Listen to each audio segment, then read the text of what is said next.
So I left the driveway the other day and the wife says taillights didn't look right. One was brighter than the other. So I thought, well, I have to check that out. So I decided to check my turn signals because your brake lights and your turn signals are the same part of the bulb in the rear. And it's a little fast, so there's an indication there's something wrong. Right side's normal. So I decided to go outside the car and see what it looked like out there. And the front seems okay there. Yeah, but I have nothing back here. Let me try the other side. Yeah, that looks fine there. Yeah, that looks good too. So it looks like I got a bulb out. So I grabbed a screwdriver because I'm old school, and guess what? Yeah, should have known. So it looks like the access panel is right here. This one seems to be broken. I purchased this car and I knew it had a lot of issues, and I just keep finding more and more, it seems like. So anyway,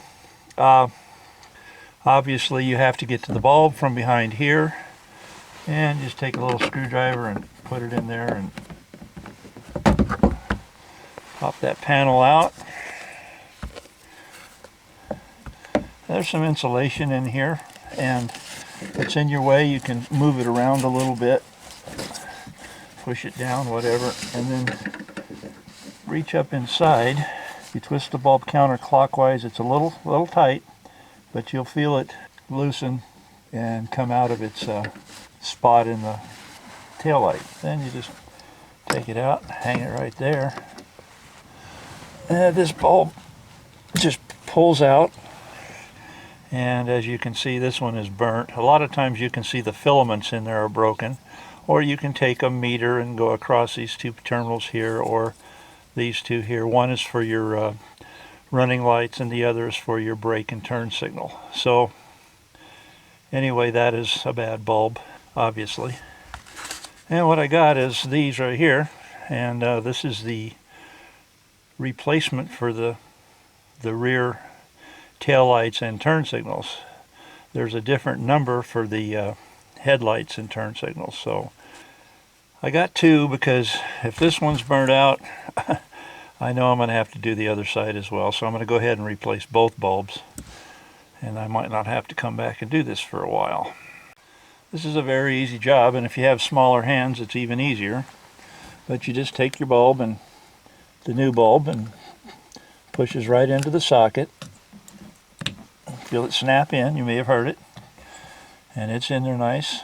And take it, position it back up into the spot where it goes, and you find the right exact spot, and then turn clockwise, and the bulb will go in and be mounted solid, and make sure it's solid, that it won't pull out. And you know, if you've turned it clockwise, it gets pretty tight and it snaps a little bit, and you can feel it. And so once you get that down and you know it's done, then it's time to go on to the next one. So if you take note on how you took the bulb out, then you should be able to put it right back in the same way. And then you put your cover back on. This one is broken, so it will not fit up nice and tight, unfortunately. I might have to get a new one of these. So now on to the other side.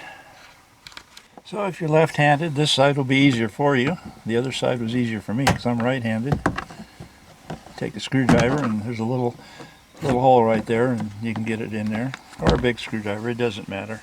This opening did not have any insulation in it. I don't know if there's any supposed to be in this side or not, but it did give me a chance to show you what the inside looks like here and how the bulb comes out.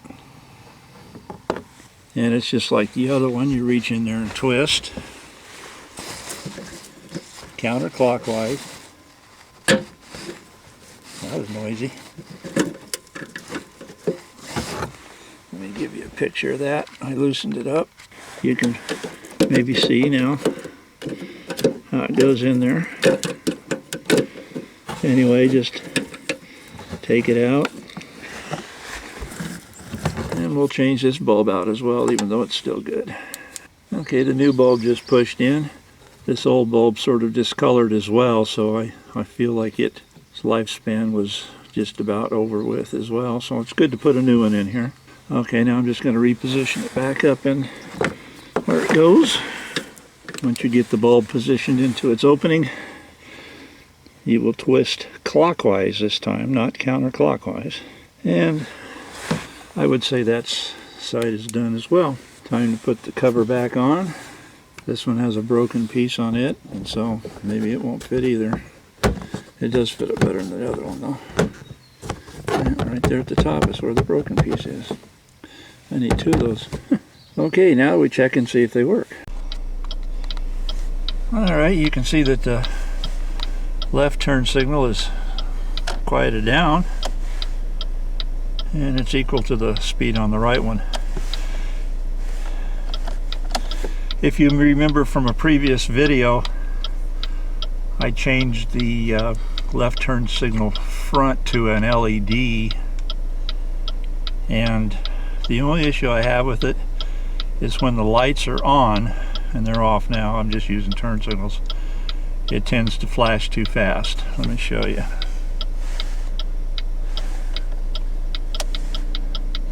Okay, that's with the lights on.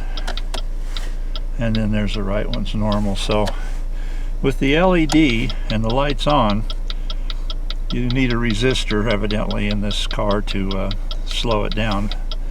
But with the lights off, just normal turn signal during the daytime is a normal speed. So let's go outside and check that. I like the LED on the side because they're so bright, and if I was just using running lights, it would really stand out. And there we go, nice and bright. New bulbs are generally brighter than the old ones. As they tend to wear out, they get a little dimmer. And there's the right side with a normal bulb. And there's a nice bright tail light there on the right side. So this little job is done. Got two new bright tail lights, which will be very nice brake lights as well. And all I needed was two bulbs and a little screwdriver, or you can use a big screwdriver. Till the next video, thanks for watching, and thanks for subscribing. Cars, Trucks, and Detours. Bye for now.